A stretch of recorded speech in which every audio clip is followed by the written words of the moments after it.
A paz do Senhor, meus amados irmãos, muito boa tarde. Eu sou seu amigo pastor Jadel Fernandes. Estou passando aqui nessa live rapidinho, né? Bater um papo com vocês aqui a respeito de umas decisões que eu, junto com os oficiais e obreiros do ministério, tomamos hoje. Lembrando que hoje é 28 de junho de 2020, tá? O governo do estado do Ceará liberou já os cultos, a volta dos cultos presenciais. E então me alegrei, disseram que podia voltar com capacidade de 20% de pessoas, né, de acordo com o tamanho do ambiente, e eu me alegrei muito, tá? E aí marquei o culto, né, para hoje de manhã, hoje à noite.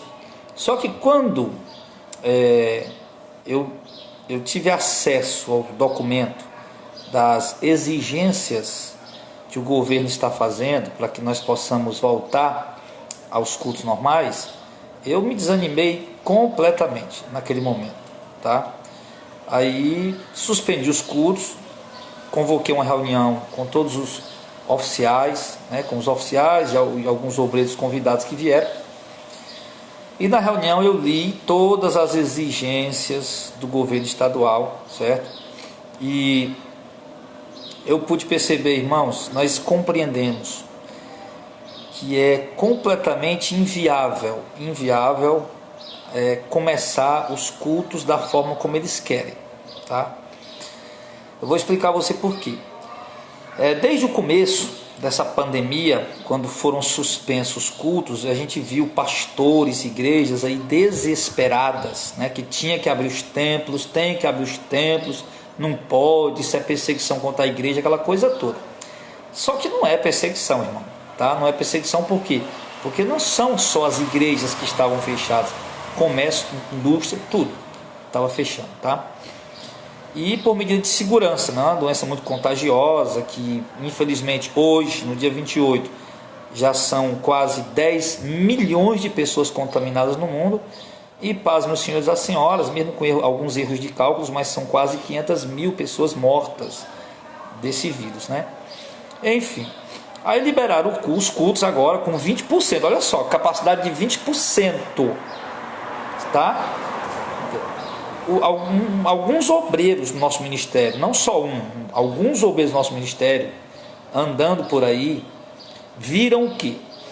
Igrejas lotadas, estupefadas, inclusive igrejas, tá, do tipo neopentecostal, onde as pessoas que se acham que têm mais fé do que os outros, além de estarem superlotadas, estavam também com as pessoas sem máscaras, e outras, tá, aí já entra pentecostais também, e outras, lotadas, tá, sem atender aos critérios do governo e colocando a vida de pessoas em risco, tá? Colocando a vida de pessoas em risco. Embora lá as pessoas entrando, tá?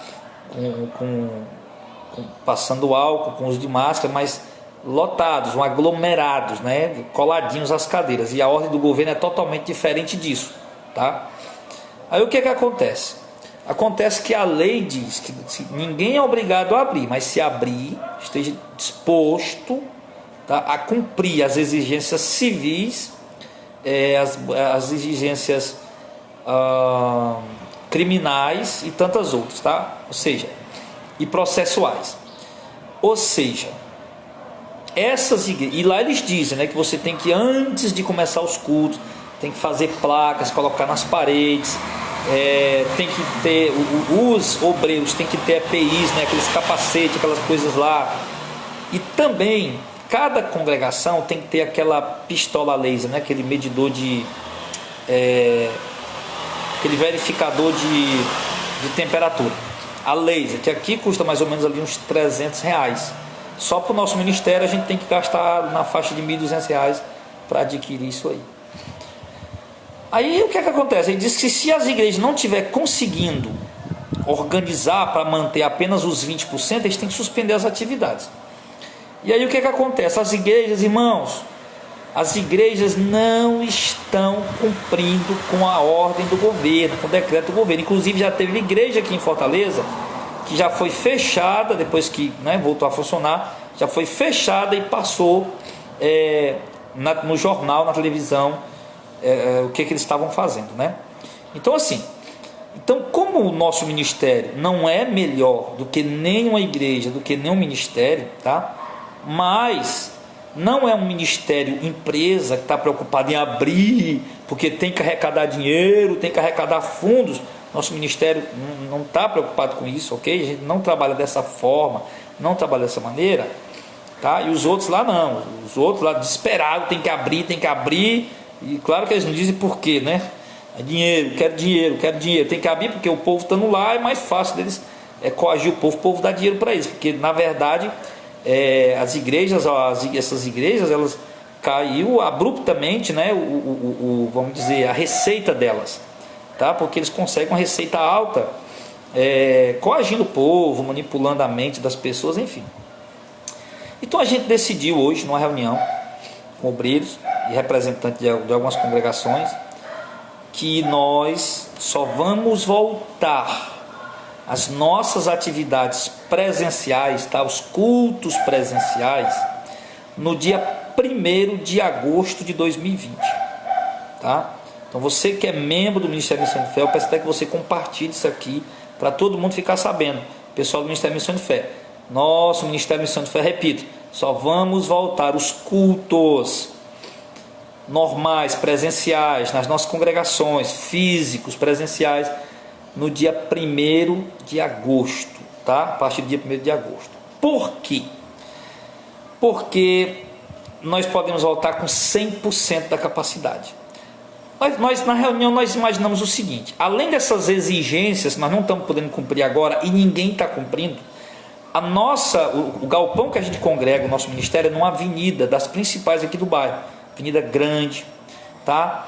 Onde tem muitas igrejas e é um chama para fiscalização. Eu não tenho nem dúvida que vai passar fiscalização. Eu não quero burlar a lei, tá? Eu não quero e nem pôr em risco a vida dos irmãos. Quero obedecer, quero ser obediente, tá? Aí a gente imaginou o seguinte: você faz aí um projeto, né, dos irmãos se inscreverem e tal, para dizer a hora que eles podem vir. Aí domingo você tem um culto 9 da manhã e outro 6 da noite. Aí domingo 9 da manhã o prédio ali só cabe 100 pessoas, só poder caber 20 pessoas então no culto. Então o que acontece? Aí você cadastra 20 pessoas para vir um culto de manhã, tá? E mais 20 para vir um culto à noite, 40. Uma igreja que tem 100 pessoas. Aí o pessoal já perde o culto de domingo, a maioria. O pessoal que vai cadastrar para vir de manhã, os 20, pode ter certeza que se vier 10, tá? Porque o pessoal é assim, o povo cadastra, diz que vem, mas não vem. Isso eu estou falando, irmão, com 12 anos de experiência pastoral, tá? Independente de pandemia. Aí o pessoal diz, 20 pessoas para vir de manhã, pá, não vem, vem 5. Aí pronto, poderia ter vindo mais 15, não vê, tudo bem. Aí mais 20 para vir de noite, vem 40. Aí o que é que você faz? Tem que estar lá, é a ordem, está lá, o decreto é esse, tá? Tem que colocar visível nos locais a capacidade. As pessoas chegaram, ô irmão, não leva mal não, mas já tem 20 pessoas, você tem que voltar para casa, tá? Você tem que mandar o irmão embora. Ou então, você deixa o irmão entrar, né? Cabe 20 pessoas, chega mais 10 ou 20, porque chega mesmo, a gente sabe disso. De noite principalmente. Aí você deixa a pessoa entrar. Não, o irmão pode entrar, irmão, porque, né, já tem um pessoal aí, mas a gente ajeita as cadeiras aí, o irmão entra e tal. Aí o irmão entra, né? Deixa entrar e tal. Aí você está burlando a lei, ultrapassando a lei, tá? E de repente passa uma fiscalização, que aqui, pelo menos aqui, não é difícil vir não, tá? Como eu já expliquei. Passa uma fiscalização, entra, tá? Vê as medidas, que tem que ter as medidas num papel ali, para eles verem logo de chegada, a medida e capacidade de pessoas. Aí pronto, eles vão entrar, olhar quantas pessoas tem. Não, tem 10 irmãos, 20 irmãos sobrando ali. Mas não pode. Não pode? Não, mas a gente não podia mandar irmão voltar, não pode. Eles acabam com o culto na hora e você leva uma multa, né, de 50 mil reais, ok? Aí eu digo, meu irmão, para estar fazendo o culto com 20% de pessoas, 20 pessoas, tá? Para o povo não vir, ou vir mais gente do que é para vir, para estar dando esse tipo de problema. Como os irmãos do nosso ministério são pessoas de uma mente bem iluminada no Evangelho, sabe que isso aqui não é casa de Deus, que eles podem cultuar em casa, que eles podem exercer sua fé, obviamente, no dia a dia. E nós temos um trabalho muito eficaz para a glória de Deus, e bem propagado pelas redes sociais. Vamos continuar fazendo os cultos online, e no dia 1º de agosto a gente volta o culto com toda a força, porque já pode vir 100% do povo. E daqui para lá o tempo que a gente se organiza, compra essas 4 pistolas aí, para, né, esses termômetros laser, né, que mede a temperatura, que mira na testa, né, da pessoa, e mede a temperatura sem toque, sem precisar contato físico. É o tempo que a gente se programa para comprar essas máquinas, esses tapetes que eles exigem, né, os tapetes, fazer a marcação no chão a cada 2 metros, enfim. Então é o tempo que a gente se organiza para isso, tá? Então a gente decidiu isso, irmão. Decidimos isso. Eu acredito, eu tenho certeza que 100% dos irmãos do Ministério Missão de Fé vão concordar com a gente, porque eles sabem que a gente trabalha visando o que é o melhor para os irmãos, para as ovelhas. É um ministério que realmente se preocupa com gente, se preocupa com o povo, com pessoas, tá? Então eu tenho certeza que os irmãos vão apoiar, vão entender isso, com certeza, tá? Porque se é para ir, embora. Não, se é para ir lá para o culto agora de noite com 1000 pessoas, vamos lá, vamos embora, tá? Mas e vamos colocar a vida de pessoas em risco, e vamos quebrando as regras do governo, vamos dar um mau testemunho, um mau exemplo, vamos cair na mídia, vamos levar processo, vai manchar a imagem do Ministério Missão de Fé e a imagem do pastor Jadel Fernandes, com coisas que a gente pode evitar, tá bom? Enfim, então